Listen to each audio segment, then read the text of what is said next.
చీరాల ప్రజలకందరికీ నమస్కారం. నిన్న Chirala 1 town police స్టేషన్లో ఒక కేసు నమోదవడం జరిగింది. ఇదేంటి అంటే ఒక రిటైర్డ్ డాక్టర్ గారికి ఒక అన్నోన్ నంబర్ నుంచి కాల్ వచ్చి మీ ఆధార్ మీద వేరే ఒక సిమ్ ఒకటి జనరేట్ అయింది, ఆ సిమ్ నుంచి ఇల్లీగల్ థింగ్స్ కి సంబంధించినటువంటి మెసేజ్లు, హరాసింగ్ మెసేజ్లు వేరే వాళ్ళకి పంపించారు. మీ మీద ముంబైలో కేసు రిజిస్టర్ అయింది. ఆ కేసు నుంచి మీరు బయటపడాలి అని అంటే పలానా ప్రణయ్ అనే ఆఫీసర్తో మాట్లాడండి, వాళ్ళు మాత్రమే ఇది చేయగలరని చెప్పని చెప్తారు. ఆ తర్వాత వాళ్ళు వాట్సాప్ కాల్ చేసి వాళ్ళు కనబడకుండా ఎవరైతే బాధితులు ఉన్నారో ఆ డాక్టర్ గారిని వీడియో కాల్లోనే ఉంచి ఎవరైతే ఆఫీసర్గా ఇంట్రొడ్యూస్ అయ్యారో ఆ పర్సన్ ఇక్కడ మనీ లాండరింగ్ కేసు ఒకటి జరిగింది, ఆ కేసుకు సంబంధించిన అమౌంట్ మీకు సంబంధించిన బ్యాంక్ అకౌంట్ లింక్ అయ్యింది, మీరు దాని నుంచి బయటపడాలి అని చెప్పేసి అంటే మీరు దాంట్లో ఉన్న అమౌంట్ పలానా ఒక అకౌంట్కి ట్రాన్స్ఫర్ చేయండి, ఆర్బీఐ వాళ్ళు చెక్ చేసి మళ్ళీ మీకు రిటర్న్ పంపిస్తారని చెప్పని చెప్పడం జరిగింది. అలా వీళ్ళు 1,10,00,000 రూపాయలు పంపించడం జరిగింది. ఇదంతా జరిగిన తర్వాత వీళ్ళకు ఫోన్ కాల్స్ రిటర్న్ చేసి అడుగుతారు.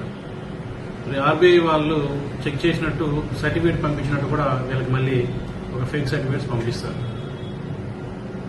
తర్వాత వాళ్ళు ఎంతకీ రెస్పాండ్ కాకపోయేసరికి వీళ్ళు మోసపోయారని చెప్పేసి తెలుసుకుని వచ్చి కంప్లైంట్ ఇవ్వడం జరిగింది. కాబట్టి ప్రజలందరినీ మేము కోరేది ఏంటంటే ఎవరూ కూడా మీకు తెలియని వ్యక్తులు ఎవరైనా మీకు ఫోన్ కాల్ చేసి మీ ఆధార్ నంబర్ గురించి కానీ, మీ బ్యాంక్ అకౌంట్ గురించి కానీ, లేదా మీ ఏవైనా డాక్యుమెంట్స్ పోయినాయని కానీ, మీ ఎడ్యుకేషన్ సంబంధించిన సర్టిఫికేట్స్ గురించి కానీ, మీకు ఏదైనా ల్యాండ్ ఉంటే లేదా ప్రాపర్టీస్ ఉంటే వాటికి సంబంధించి కానీ, మీరు ఎక్కడైనా ఇబ్బందుల్లో ఉన్నారని చెప్పనేసి ఏవైనా కాల్స్ వస్తే దయచేసి మీరు భయపడి వాళ్ళ కాల్స్కి బెదిరిపోయి మీ అకౌంట్ డీటెయిల్స్ తెలియపరచడం కానీ, లేదా మీ దగ్గర ఉన్న అమౌంట్స్ వాళ్ళకి వేయడం కానీ చేయొద్దని చెప్పనేసి కోరుకుంటున్నాము. మీకు ఏదైనా అనుమానితంగా ఒక కాల్ వచ్చిందంటే ఇమ్మీడియట్లీగా మాకు చీరాల 1 టౌన్ పోలీస్ వారికి తెలియజేయవలసిందిగా కోరుచున్నాము. అలాగే అలాంటి ఫేక్ కాల్ ఏదైనా వచ్చిందంటే ఇమ్మీడియట్ గా 1930 కాల్ చేసి ఇన్ఫార్మ్ చేసినట్లయితే ఆ మొబైల్ నంబర్స్ స్పామ్ కాల్ గా నోట్ చేస్తారు. ఎవరు కూడా ఇట్లా అన్నోన్ పర్సన్స్ కి రెస్పాండ్ అవుతుందని చెప్పనేసి కోరుకుంటాం. అలాగే ఎవరైనా మిమ్మల్ని వీడియో కాల్ చేసి మీరు మా పరిధిలో ఉన్నారు, మేము మిమ్మల్ని అంతా గమనిస్తున్నాము అని చెప్పనేసి మిమ్మల్ని ఎవరైనా బెదిరిస్తే దానికి ఎవరు కూడా భయపడద్దు. ఇంకా చెప్పాలి అంటే మీ మొబైల్స్ లో ఈ థర్డ్ పార్టీ యాప్స్ ద్వారా మీ ఇన్ఫర్మేషన్స్ కలెక్ట్ చేసుకుని మీ దగ్గర ఎవరైనా బ్యాంక్ లో అమౌంట్ బల్క్ గా ఉందని చెప్పనేసి తెలిస్తే వాళ్ళని టార్గెట్ చేస్తున్నారు. అలాగే మీ పిల్లలు కానీ, మీ పెద్దవాళ్ళు కానీ పలానా చోటు ఉన్నారు మాకు తెలుసు అని చెప్పేసి కూడా బెదిరిస్తున్నారు. ఈ డిజిటల్ అరెస్ట్ అనేది త్రూ కెమెరా ద్వారా అనేది జరగదు. కాబట్టి ఎవరు కూడా ఇట్లాంటి వాటికి బెదిరిపోవద్దు.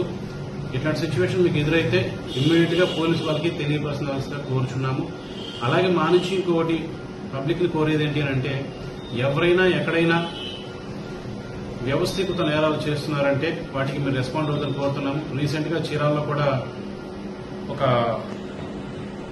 పాత రోజుల్లో హిమ్ సంస్థలాగా ఒకటి పెట్టి అమౌంట్స్ కట్టించుకోవడం జరుగుతుంది. అట్లాంటి దాన్ని మేము ఐడెంటిఫై చేసి ఇట్లాంటివి ఎంకరేజ్ చేయొద్దని చెప్పడం జరిగింది. పబ్లిక్ కూడా కోరేది ఏంటంటే ఎవరైనా మీరు అమౌంట్ కడితే కట్టిన దానికంటే మీకు ఎక్కువ అమౌంట్ వస్తుందని చెప్పేసి తెలియజేస్తున్నారు అంటే అది ఖచ్చితంగా ఏదో ఒక రోజు మిమ్మల్ని మోసం చేసేదే ఉంటుంది. కాబట్టి దయచేసి అటువంటి వాటి వైపు మీరు దృష్టి పెట్టొద్దని, ఇంట్రెస్ట్ చూపించొద్దని, ఇట్లాంటివి ఎక్కడైనా మీ దృష్టికి వస్తే మాకు తెలియజేస్తున్నా కోరుచున్నాం.